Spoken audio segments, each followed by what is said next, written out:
Everyone loves The Great Gatsby, but they love it for the wrong reasons. They see the chandeliers, the champagne, the glamorous parties, but they forget that the story is actually a tragedy. F. Scott Fitzgerald didn't write a guidebook for glamorous living. He wrote an obituary for the American dream.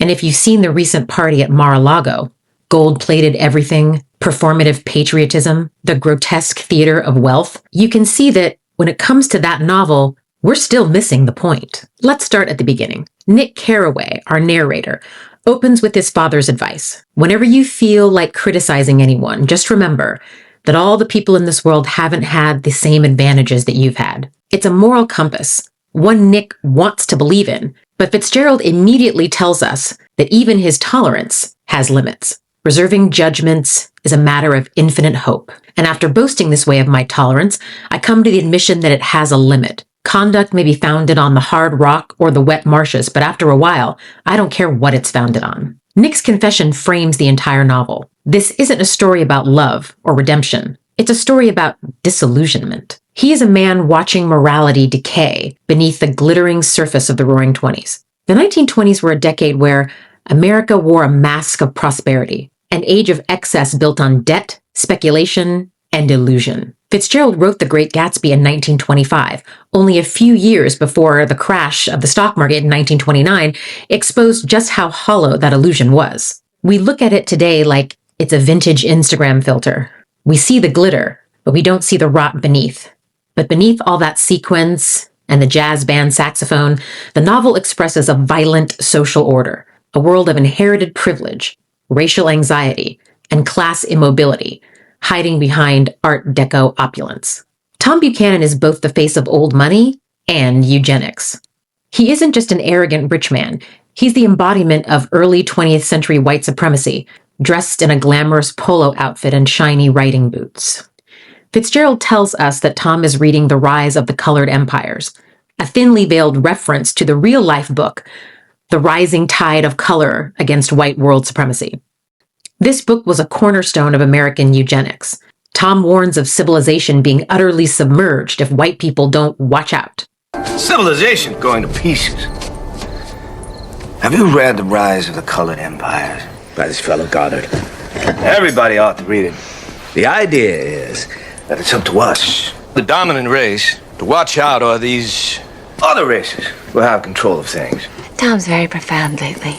He reads deep books with long words in them. it's been proved. Scientific. We've got to beat them down. Sound familiar? I love how in that dinner party clip, even the other white people are exasperated with Tom. You know he does this shit at every fucking dinner party they throw.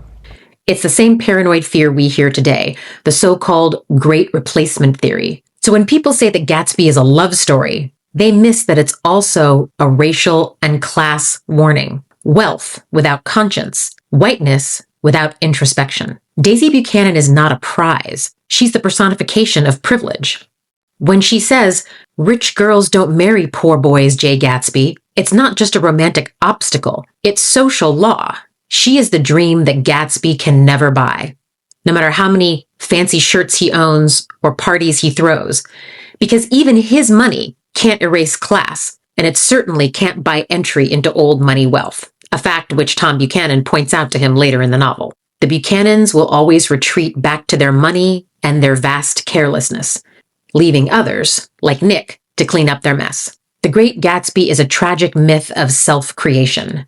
Jay Gatsby reinvents himself from Jay Gats, a poor Midwestern nobody, into a glamorous myth, but it's built on criminal enterprise, bootlegging, corruption, illusion.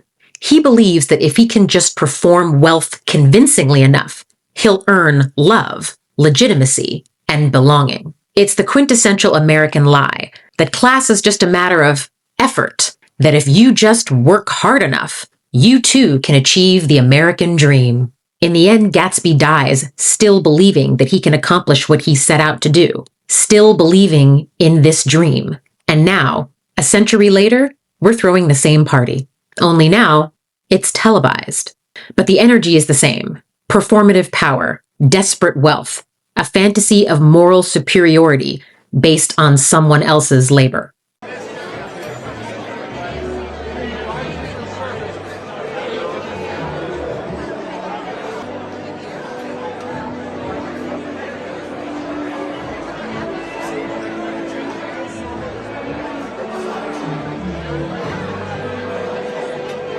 Mar-a-Lago, just like the West Egg of yesterday, is a playground for the nouveau riche who mistake spectacle for sophistication. But like Gatsby's mansion, it's haunted by insecurity, a constant need to prove legitimacy through gold leaf aesthetics, and hollow displays of loyalty. And behind it all, the same ideology Tom Buchanan preached still lingers. Classism, racial hierarchy, the myth that some people are born to rule, while others are just lucky to be invited to the party. But here's the real lesson of the story. The Great Gatsby isn't about the beauty of the American dream. It's about its moral bankruptcy. It's about what happens when aspiration becomes greed and love becomes possession. Nick's father warned him not to judge too harshly, but by the end, Nick has seen enough. He retreats, disgusted, back to the Midwest, realizing that this party was never meant for people like him. And that's where we are now, standing at the precipice of yet another Gilded Age, mistaking decadence for destiny. When we watch the lights flicker at Mar-a-Lago, or scroll through our feeds and look at pictures of private jets and billionaires, we're not witnessing success. We're just watching a new cast performing the same delusion that F. Scott Fitzgerald warned us about. The Great Gatsby doesn't end with a celebration.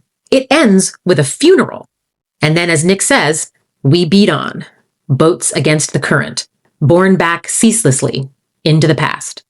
And maybe that's the most American thing of all, mistaking tragedy for triumph.